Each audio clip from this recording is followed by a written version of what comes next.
The U.S. has a long-standing policy not to negotiate with terrorists. Terrorism is defined by an act or threat of violence in order to achieve a political outcome, whether that be a release of another terrorist leader by holding somebody hostage, or even by, say, flying planes into the World Trade Center with demands that America can convert to the Islamic faith. These are examples of terrorism. Both these actions have a political outcome in mind. Now, you take a look at the protests, aka the riots, the destruction of buildings, businesses, the deaths of multiple people over the summer, the mobs that surrounded the courthouse in Minnesota. How could this be anything but terrorism? You can see that the alternate juror stated that she feared BLM, that she feared the riots, that she wanted to make everybody happy. Guess what? Are people on the right? Are they stampeding? Are they protesting? Are they rioting right now based on the outcome of the Chauvin trial? No. Who was she talking about? She was talking about BLM. She was talking about Antifa, the people that refused to leave the George Floyd Autonomous Zone until the other officers are tried. This is terrorism. This meets the definition that I described earlier.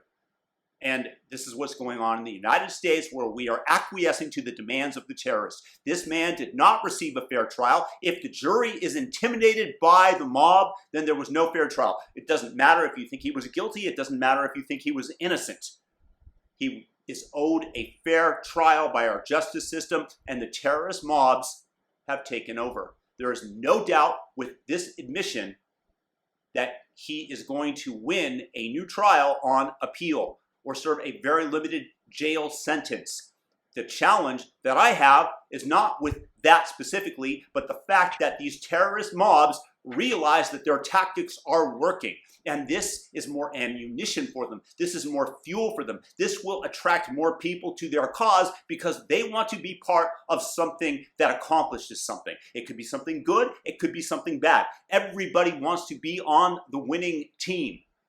And by giving in to these demands, you are just encouraging more of it. If you get abducted in another country by terrorists or even just the kidnappers themselves, the U.S. has a policy not to pay the ransom because they don't want to encourage more of this behavior. In this case, the United States as a whole has paid a ransom. Joe Biden, Barack Obama, all these people that are putting their feet on the pedal to the metal, in terms of driving the fuel towards that engine by stating that the U.S. is systemically racist. This only adds fuel to that fire. And what is it being done? It's being done for power. This is it.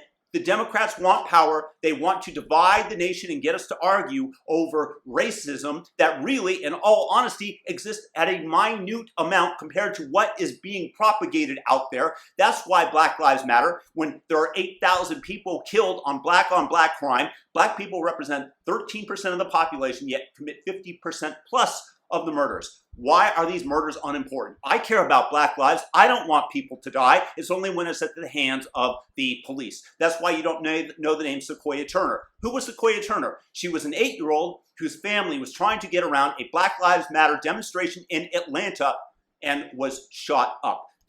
By Black Lives Matter.